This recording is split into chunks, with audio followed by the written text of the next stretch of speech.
The Adventures of Tom Sawyer by Mark Twain. Chapter 16. First Pipes. I've Lost My Knife. After dinner, all the gang turned out to hunt for turtle eggs on the bar. They went about poking sticks into the sand, and when they found a soft place, they went down on their knees and dug with their hands. Sometimes they would take 50 or 60 eggs out of one hole. They were perfectly round, white things, a trifle smaller than an English walnut. They had a famous fried egg feast that night, and another on Friday morning. After breakfast they went whooping and prancing out on the bar, and chased each other round and round, shedding clothes as they went, until they were naked, and then continued the frolic far away up the shoal water of the bar, against the stiff current, which latter tripped their legs from under them from time to time, and greatly increased the fun. And now and then they stooped in a group and splashed water in each other's faces with their palms, gradually approaching each other with averted faces to avoid the strangling sprays, and finally gripping and struggling till the best man ducked his neighbor, and then they all went under in a tangle of white legs and arms, and came up blowing, sputtering, laughing, and gasping for breath at one and the same time. When they were well exhausted, they would run out and sprawl on the dry, hot sand, and lie there and cover themselves up with it, and by break from the water again and go through the original performance once more. Finally it occurred to them that their naked skin represented flesh-colored tights very fairly, so they drew a ring in the sand and had a circus, with 3 clowns in it, for none would yield this proudest post to his neighbor. Next they got their marbles and played knucks and ring-taw and keeps, till that amusement grew stale. Then Joe and Huck had another swim, but Tom would not venture, because he found that in kicking off his trousers he had kicked his string of rattlesnake rattles off his ankle, and he wondered how he had escaped cramps so long without the protection of this mysterious charm. He did not venture again until he had found it, and by that time the other boys were tired and ready to rest. They gradually wandered apart, dropped into the dumps, and fell to gazing longingly across the wide river to where the village lay drowsing in the sun. Tom found himself writing Becky in the sand with his big toe. He scratched it out and was angry with himself for his weakness. But he wrote it again, nevertheless. He could not help it.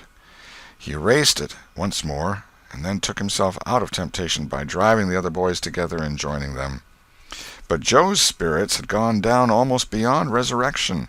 He was so homesick that he could hardly endure the misery of it. The tears lay very near the surface. Huck was melancholy, too. Tom was downhearted, but tried hard not to show it. He had a secret which he was not ready to tell yet, but if this mutinous depression was not broken up soon, he would have to bring it out. He said, with a great show of cheerfulness, "I bet there's been pirates on this island before, boys. We'll explore it again. They've hid treasures here somewhere. How'd you feel to light on a rotten chest full of gold and silver, hey?" But it roused only a faint enthusiasm, which faded out with no reply. Tom tried 1 or 2 other seductions, but they failed, too. It was discouraging work. Joe sat poking up the sand with a stick and looking very gloomy. Finally he said, "Oh, boys, let's give it up. I want to go home. It's so lonesome." "Oh, no, Joe, you'll feel better by and by," said Tom. "Just think of the fishing that's here." "I don't care for fishing. I want to go home." "But, Joe, there ain't such another swimming place anywhere." "Swimming's no good. I don't seem to care for it, somehow, when there ain't anybody to say I shan't go in. I mean to go home." "Oh, shucks, baby. You want to see your mother, I reckon." "Yes, I do want to see my mother, and you would too if you had one. I ain't any more baby than you are." And Joe snuffled a little. "Well, we'll let the crybaby go home to his mother, won't we, Huck?"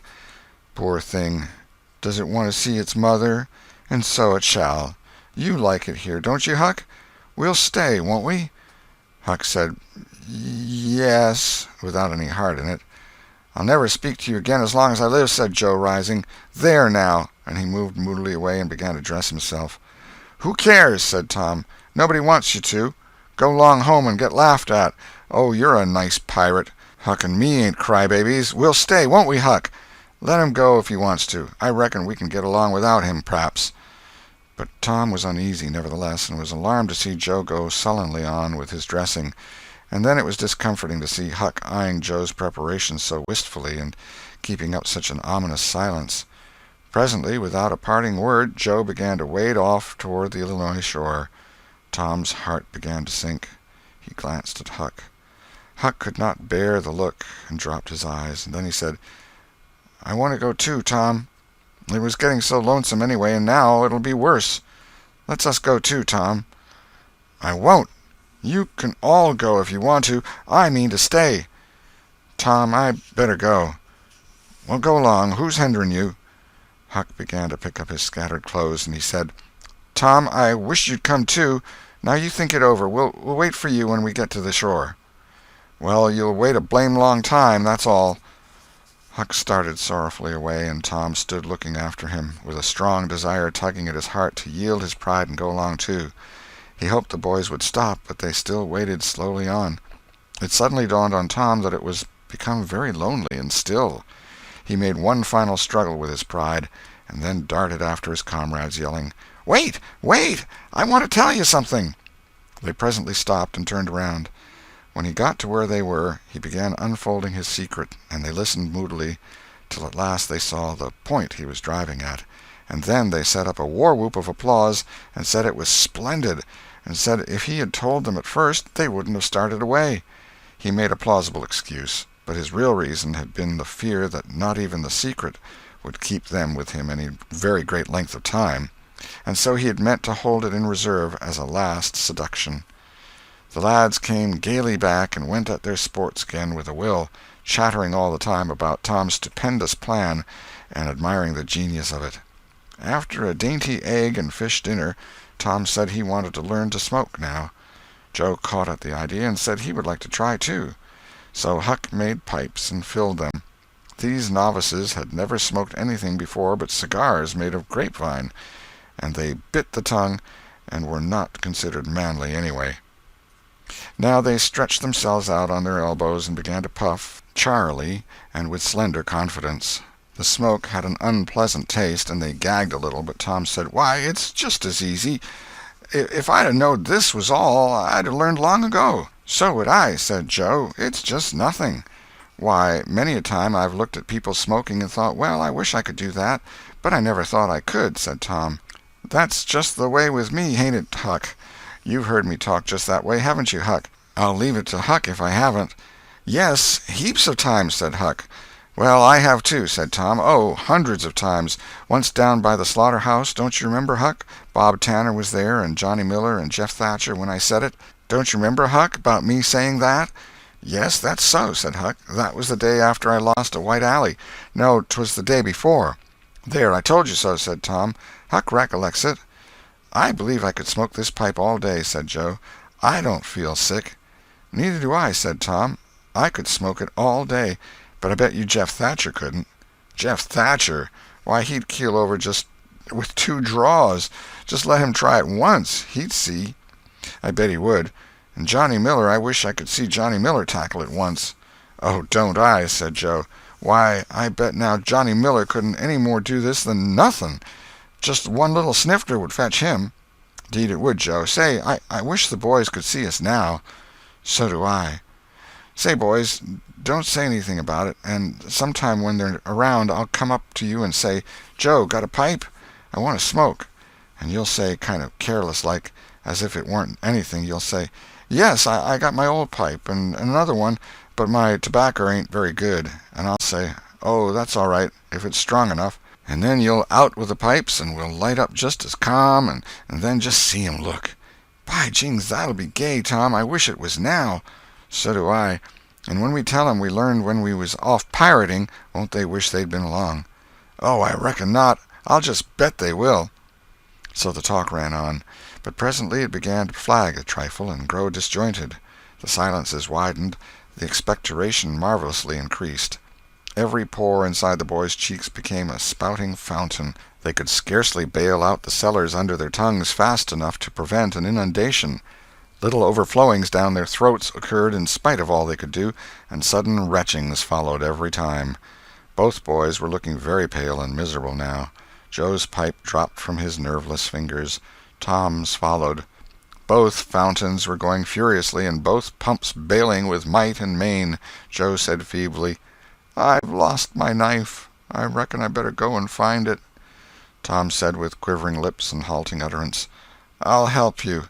You go over that way, and I'll hunt around by the spring. No, you needn't come, Huck. We can find it." So Huck sat down again and waited an hour. Then he found it lonesome and went to find his comrades. They were wide apart in the woods, both very pale, both fast asleep. But something informed him that if they had had any trouble, they'd got rid of it. They were not talkative at supper that night. They had a humble look, and when Huck prepared his pipe after the meal and was going to prepare theirs, they said no, they were not feeling very well. Something they ate at dinner had disagreed with them. About midnight Joe awoke and called the boys. There was a brooding oppressiveness in the air that seemed to bode something. The boys huddled themselves together and sought the friendly companionship of the fire, though the dull, dead heat of the breathless atmosphere was stifling. They sat still, intent and waiting. The solemn hush continued. Beyond the light of the fire everything was swallowed up in the blackness of darkness. Presently there came a quivering glow that vaguely revealed the foliage for a moment, and then vanished. By and by another came, a little stronger. Then another. Then a faint moan came sighing through the branches of the forest, and the boys felt a fleeting breath upon their cheeks, and shuddered with the fancy that the spirit of the night had gone by. There was a pause. Now a weird flash turned night into day, and showed every little grass-blade, separate and distinct, and grew about their feet. And it showed 3 white startled faces, too. A deep peal of thunder went rolling and tumbling down the heavens, and lost itself in sullen rumblings in the distance. A sweep of chilly air passed by, rustling all the leaves and snowing the flaky ashes broadcast about the fire. Another fierce glare lit up the forest, and an instant crash followed that seemed to rend the tree-tops right over the boys' heads. They clung together in terror in the thick gloom that followed. A few big raindrops fell pattering upon the leaves. "Quick, boys, go for the tent!" exclaimed Tom. They sprang away, stumbling over the roots and among vines in the dark, no two plunging in the same direction. A furious blast roared through the trees, making everything sing as it went. One blinding flash after another, and the peal on peal of deafening thunder. And now a drenching rain poured down, and the rising hurricane drove it in sheets along the ground. The boys cried out to each other, but the roaring wind and the booming thunder blasts drowned their voices utterly. However, one by one they straggled in at last and took shelter under the tent, cold, scared, and streaming with water. But to have company in misery seemed something to be grateful for.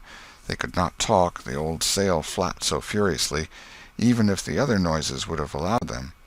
The tempest rose higher and higher, and presently the sail tore loose from its fastenings and went winging away on the blast. The boys seized each other's hands and fled, with many tumblings and bruises, to the shelter of a great oak tree that stood upon the river bank. Now the battle was at its highest.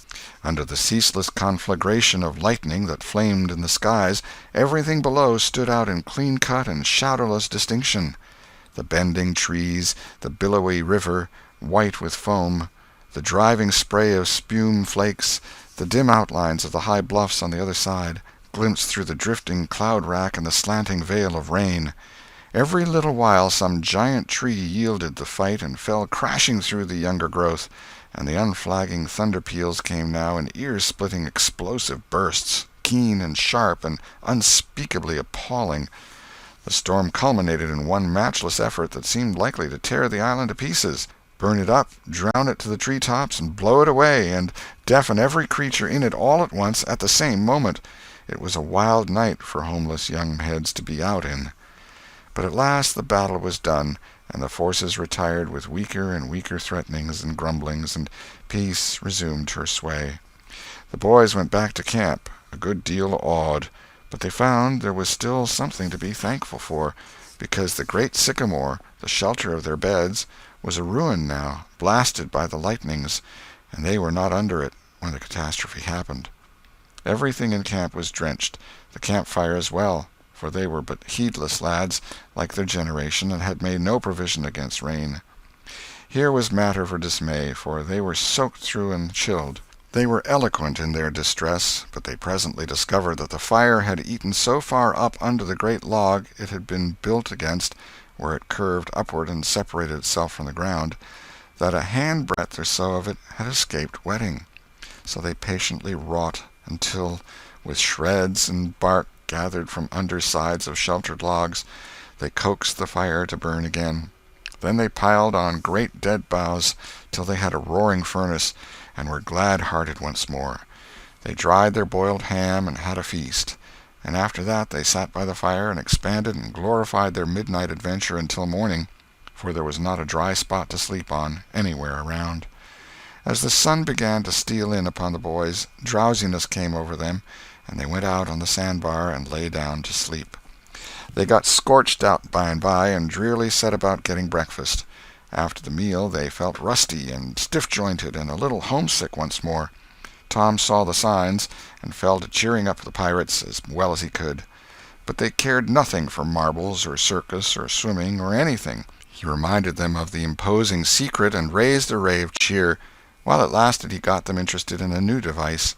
This was to knock off being pirates for a while and be Indians for a change. They were attracted by this idea, so it was not long before they were stripped and striped from head to heel with black mud like so many zebras, all of them chiefs, of course, and then they went tearing through the woods to attack an English settlement. By and by they separated into 3 hostile tribes, and darted upon each other from ambush with dreadful war-whoops, and killed and scalped each other by thousands. It was a gory day. Consequently it was an extremely satisfactory one. They assembled in camp towards supper-time, hungry and happy. But now a difficulty arose. Hostile Indians could not break the bread of hospitality together without first making peace, and this was a simple impossibility without smoking a pipe of peace. There was no other process that they ever had heard of. 2 of the savages almost wished they had remained pirates. However, there was no other way. So, with such show of cheerfulness as they could muster, they called for the pipe and took their whiff as it passed in due form. And behold, they were glad they had gone into savagery, for they had gained something. They found that they could now smoke a little without having to go and hunt for a lost knife. They did not get sick enough to be seriously uncomfortable. They were not likely to fool away this high promise for lack of effort. No, they practiced cautiously, after supper, with right fair success, and so they spent a jubilant evening. They were prouder and happier in their new acquirement than they would have been in the scalping and skinning of the 6 nations. We will leave them to smoke and chatter and brag, since we have no further use for them at present. End of Chapter 16. Chapter 17. Pirates at Their Own Funeral. But there was no hilarity in the little town that same tranquil Saturday afternoon. The Harpers and Aunt Polly's family were being put into mourning, with great grief and many tears. An unusual quiet possessed the village, although it was ordinarily quiet enough in all conscience. The villagers conducted their concerns with an absent mind and talked little, but they sighed often. The Saturday holiday seemed a burden to the children. They had no heart in their sports and gradually gave them up. In the afternoon Becky Thatcher found herself moping about the deserted schoolhouse yard and feeling very melancholy, but she found nothing there to comfort her. She soliloquized, "Oh, if I only had a brass andiron knob again! But I haven't got anything now to remember him by," and she choked back a little sob. Presently she stopped and said to herself, "It was right here. Oh, if it was to do over again, I wouldn't say that. I wouldn't say it for the whole world. But he's gone now. I'll never, never, never see him any more." This thought broke her down, and she wandered away, with the tears rolling down her cheeks. Then quite a group of boys and girls, playmates of Tom's and Joe's, came by, and stood looking over the paling fence and talking in reverent tones of how Tom did so-and-so the last time they saw him, and how Joe said this and that small trifle, pregnant with awful prophecy, as they could easily see now, and each speaker pointed out the exact spot where the lost lad stood at the time, and then added something like, "And I was a-standing just so, just as I am now, and as if you was him, I was as close as that, and he smiled just this way, and then something seemed to go all over me, like awful, you know, and I never thought what it meant Of course, but I can see now." Then there was a dispute about who saw the dead boys last in life, and many claimed that dismal distinction, and offered evidences, more or less tampered with by the witness. And when it was ultimately decided who did see the departed last, and exchanged the last words with them, the lucky parties took upon themselves a sort of sacred importance, and were gaped at and envied by all the rest. One poor chap, who had no other grandeur to offer, said with tolerably manifest pride in the remembrance, "Well, Tom Sawyer, he licked me once." But that bid for glory was a failure. Most of the boys could say that, and so that cheapened the distinction too much. The group loitered away, still recalling memories of the lost heroes in awed voices. When the Sunday school hour was finished the next morning, the bell began to toll instead of ringing in the usual way. It was a very still Sabbath, and the mournful sound seemed in keeping with the musing hush that lay upon nature. The villagers began to gather, loitering a moment in the vestibule to converse in whispers about the sad event. But there was no whispering in the house, only the funereal rustling of dresses as the women gathered to their seats disturbed the silence there. None could remember when the little church had been so full before. There was finally a waiting pause, an expectant dumbness, and then Aunt Polly entered, followed by Sid and Mary, and they by the Harper family, all in deep black, and the whole congregation, the old minister as well, rose reverently and stood until the mourners were seated in the front pew. There was another communing silence, broken at intervals by muffled sobs, and then the minister spread his hands abroad and prayed. A moving hymn was sung, and the text followed, "I am the resurrection and the life." As the service proceeded, the clergyman drew such pictures of the graces, the winning ways, and the rare promise of the lost lads, that every soul there, thinking he recognized these pictures, felt a pang in remembering that he had persistently blinded himself to them always before, and had as persistently seen only faults and flaws in the poor boys. The minister related many a touching incident in the lives of the departed, too, which illustrated their sweet, generous natures, and the people could easily see now how noble and beautiful those episodes were, and remembered with grief that at the time they occurred they had seemed rank rascalities, well deserving of the cowhide.